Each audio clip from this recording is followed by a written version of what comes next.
제46장.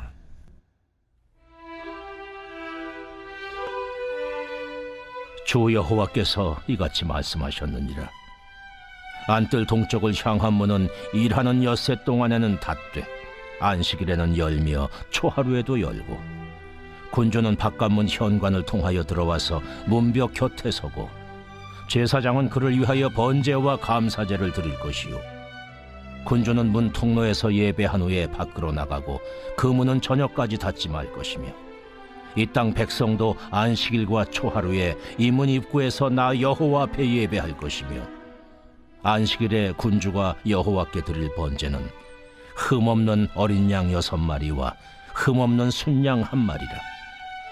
그 소제는 순양 하나에는 밀가루 1에바요, 모든 어린 양에는 그 힘대로 할 것이며, 밀가루 1에바에는 기름 1흰씩이니라.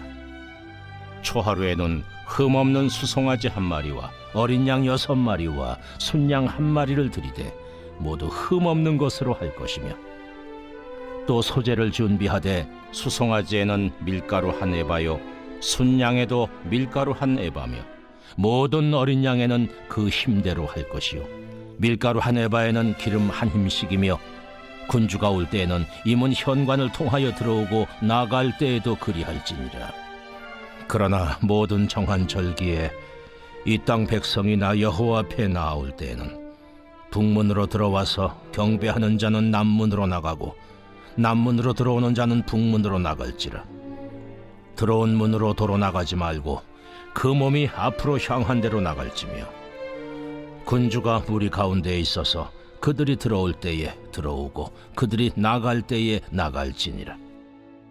명절과 성회 때에 그 소제는 수송아지 1마리에 밀가루 1에바요, 순양 1마리에도 1에바요, 모든 어린 양에는 그 힘대로 할 것이며, 밀가루 1에바에는 기름 1흰씩이며, 만일 군주가 자원하여 번제를 준비하거나 혹은 자원하여 감사제를 준비하여 나 여호와께 드릴 때에는 그를 위하여 동쪽을 향한 문을 열고 그가 번제와 감사제를 안식일에 드림같이 드리고 밖으로 나갈지며, 나간 후에 문을 닫을지니라.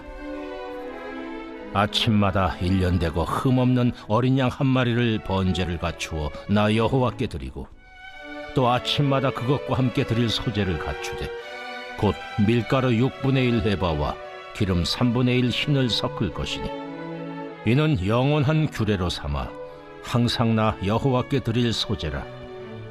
이같이 아침마다 그 어린 양과 밀가루와 기름을 준비하여 항상 드리는 번제물로 삼을지니라. 주 여호와께서 이같이 말씀하셨느니라. 군주가 만일 한 아들에게 선물을 준즉 그의 기업이 되어 그 자손에게 속하나니, 이는 그 기업을 이어받음이오니와, 군주가 만일 그 기업을 한 종에게 선물로 준즉 그 종에게 속하여 희년까지 이르고 그 후에는 군주에게로 돌아갈 것이니, 군주의 기업은 그 아들이 이어받을 것임이라. 군주는 백성의 기업을 빼앗아 그 산업에서 쫓아내지 못할지니, 군주가 자기 아들에게 기업으로 줄 것은 자기 산업으로만 할 것임이라. 백성이 각각 그 산업을 떠나 흩어지지 않게 할 것이니라.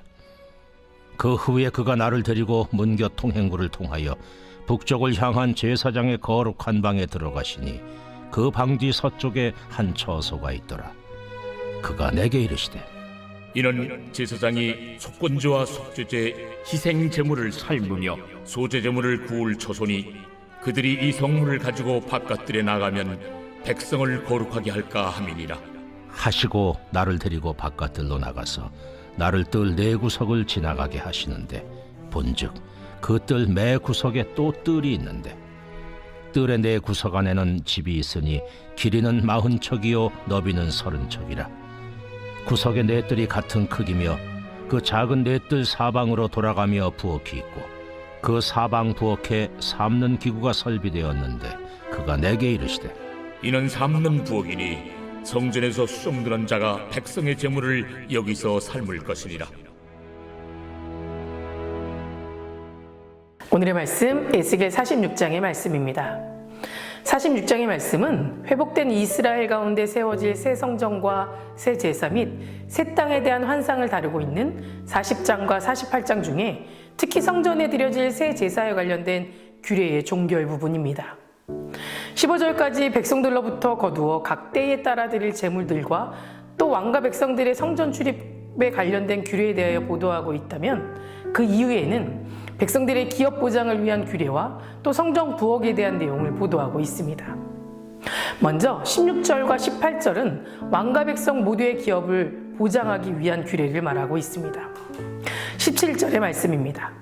군주가 만일 그 기업을 한 종에게 선물로 준즉 그 종에게 속하여 희년까지 이르고 그 후에는 군주에게로 돌아갈 것이니 군주의 기업은 그 아들이 이어받을 것임이라. 왕의 기업은 그 아들에게만 상속되고, 만일 왕이 종에게 그 기업을 주었을 경우에는 희년이 되면 다시 그 기업이 왕에게로 돌려져야 하며, 또 왕인 백성의 기업을 빼앗아 아들에게 상속시켜줄 수 없고 오직 자기의 기업만 아들에게 상속시켜줄 수 있다라고 말하고 있습니다. 이 대목에서 우리는 하나님께서 약자를 위해 제정하신 이 희년이라는 규례에 집중할 필요가 있습니다. 레위기를 통해 하나님께서 제정하신 이 율법, 즉 규례들은 세 가지의 중요한 속성이 있습니다. 속죄, 성결, 그리고 마지막 성김입니다. 제사에 대한 규례는 속죄에 관한 말씀이고, 또 생활에 대한 규례는 성결에 대한 말씀이며, 오늘 말씀에 등장하고 있는 이 희년은 사회 구성원 중 약자를 보호하기 위한 규례이자 또 성김에 대한 말씀이라고 할 수 있습니다. 여러분, 희년은 자유하게 되는 해입니다. 특별히 50년 되는 해에 7월 10일 속죄의 날을 계기로 전국의 나팔을 불어 자유를 공포하며 또 소유권을 환원하고 모든 거래의 공정성을 선언하는 이 희년을 통하여서 거룩한 백성으로서의 이스라엘은 가난한 자를 돌보고 그 땅에 공의와 평화를 심어주며 나아가 모든 땅의 소유는 하나님께 있음을 선포하는 제사장 나라가 되어야 했던 것입니다. 이 희년의 해를 제정하시고 이날을 공포하신 가장 중요한 이유는 땅을 소유하지 못하는 사람들이 없도록 하기 위한 방안이었고, 또 이를 통해 하나님의 관심은 언제나 약자에게 있다는 사실을 보여주기 위한 것입니다. 우리도 이 단계까지 나아가야만 합니다. 속죄의 단계에서 성결의 단계로, 그리고 약자를 향한 긍휼한 마음으로 그들을 섬기는 일에 우리의 삶의 에너지를 쏟아야 될 것입니다. 감리교 창시자 웨슬리 목사님은 그리스도인이 많은 것을 하지 못하더라도 하루에 한 가지 작은 선이라도, 작은 성김이라도 해야 한다는 1일 1선에 대한 말씀을 하셨습니다. 우리 예수님도 이에 대하여 이렇게 말씀하셨습니다. 마태복음 5장 16절 말씀에 이같이 너희 빛이 사람 앞에 비추게 하여 그들로 너희 착한 행실을 보고 하늘에 계신 너희 아버지께 영광을 돌리게 하라. 예수님께서도 우리의 착한 행실을 통해서 그들이 우리가 믿는 하나님께 영광 돌리게 하라고 분명하게 말씀하셨습니다.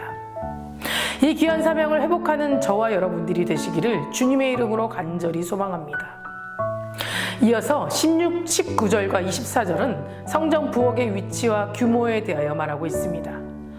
여기에는 제사장들이 제물을 삶고 또 소재를 구울 부엌과 또 레위인들이 백성들의 제물을 삶는 부엌이 구별되어 있는데, 제사장의 부엌은 북쪽을 향해 있는 제사장 방의 뒤쪽에 잇대어서 위치하고 있습니다.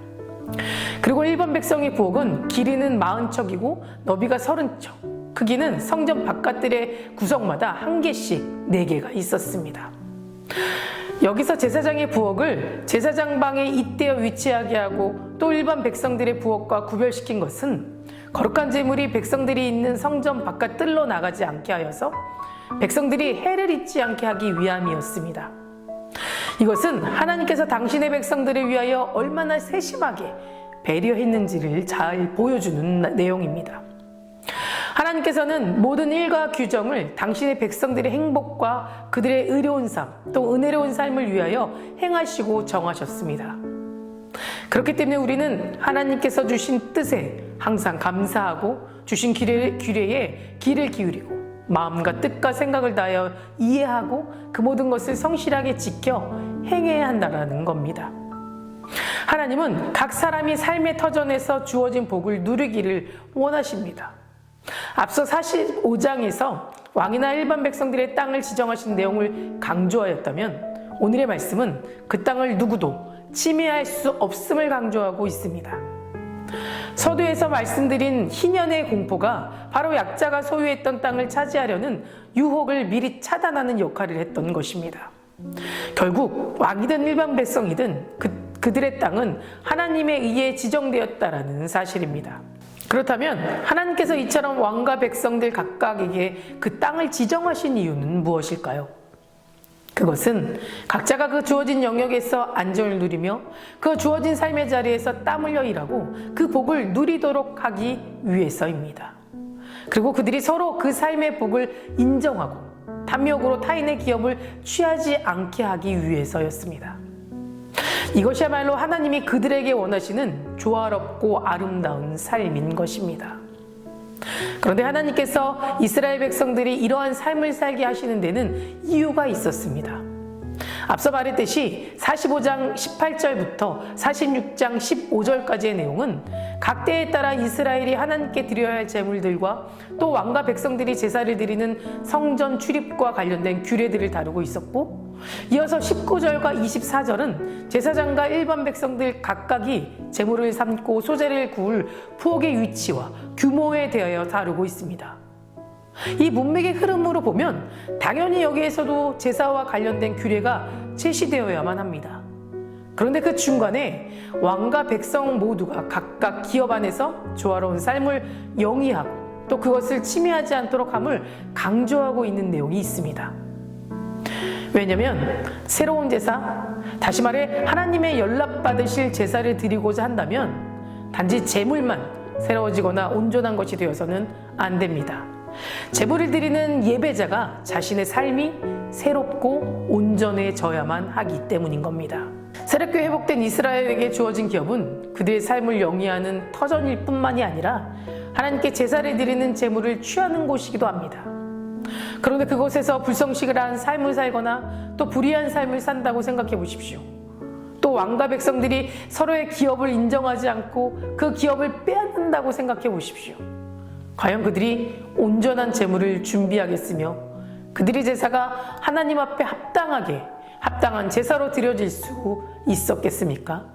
절대 그럴 수 없을 것입니다. 그렇다면 하나님께서 온전한 제사를 올려드리기 위해 우리가 먼저 갖추어야 할 것이 무엇이 있겠습니까? 그것은 바로 자기 삶의 자리에서 성실하게 땀 흘려 일하며 정직한 삶을 사는 겁니다. 또한 자기의 삶의 자리를 소중하게 지키는 것처럼 다른 사람의 삶의 자리를 인정하고 그들의 삶의 자리를 소중하게 지켜주는 것에 있습니다. 우리가 이렇게 살아가게 될 때 우리는 하나님 앞에 온전한 제물을 준비하여 이웃과 더불어 온전한 제사를 드릴 수 있게 됩니다. 사랑하는 성도 여러분, 오늘 말씀을 통해서 성전된 우리의 삶이 어떻게 살아가야 하는지 기억하시기 바랍니다. 속죄, 성결, 그리고 제사의 완성은 섬김에 있다는 것을 기억하시기 바랍니다. 하나님이 받기 원하시는 제사는 다른 것에 있지 않습니다. 변화된 내 자신, 즉 몸의 제사를 통해서 우리의 삶이 날마다 주님의 은혜로 넘쳐나서 하나님이 받으시기에 합당한 믿음의 제사를 원하고 계신 줄 믿습니다. 이를 통해 하나님께 기쁨을 드리고 하나님이 주시는 세심하고 은혜로운 축복을 누리며 살아가시는 저와 여러분 되시기를 간절히 소망합니다. 다 같이 기도하시겠습니다. 오늘은 금요일입니다. 금요일의 공동기도 제목은 환우분들을 위해서 기도하시겠습니다. 박지순 권사님, 유은영 권사님, 김정수 지사님, 오유미 성도, 박서영 청년, 류경민 청년의 치유를 위해 기도해 주시고 투속 중인 성도님들과 사고로 입원 중인 성도님들, 또 각종 질병과 불면증, 공황장애 등 마음의 병을 위해서도 함께 기도해 주시기 바랍니다. 사랑과 은혜가 충만하신 하나님, 오늘도 주님 앞에 나아옵니다. 우리 평생에 하나님의 기쁨을 드리는 삶으로 살아가길 원합니다. 그것을 최우선으로 살며 살아가길 원합니다. 그런 믿음을 허락하여 주시옵소서. 내 이웃을 사랑하길 원하시는 하나님의 마음을 본받아 이웃을 섬기며 위로의 삶으로 살아가게 하시고 착한 행실로 세상을 살아가면서 하나님을 전하는 귀한 전도자의 삶 살게 도와주시옵소서. 특별히 오늘은 한우분들을 위해서 기도합니다. 박재순 권사님, 유은영 권사님, 김정수 집사님, 오유미 성도, 박서연 청년, 류경민 청년 붙잡아 주시고 또 병든 몸과 마음까지 치유하여 주셔서 깨끗이 나음받게 하여 주시옵소서. 투석 중인 성도님들, 사고로 입원 중인 성도님들 힘을 더해 주시고 우울증 공황장애 불면증 겪고 있는 성도들에게는 담대한 마음과 평안을 허락하여 주시옵소서. 담임 목사님 말씀의 능력을 넘치게 부어주실 줄 믿습니다. 선포하시는 말씀에 따라 죽은 영혼이 살아나고 병든 자들이 나음받는 역사가 일어나게 하여 주시옵시고 하나님의 비전을 성취할 수 있도록 돕는 자를 세워 주시옵소서. 우리 다음 세대 아이들이 믿음을 지켜주실 줄 믿습니다. 말씀으로 자라고 기도로 성장하는 아이들 되게 하여 주시옵소서. 새벽마다 1000번째 드리며 간구하는 기도 제목에 응답하여 주실 줄 믿사오며 이 모든 말씀 예수 그리스도 이름으로 간절히 기도드립니다. 아멘.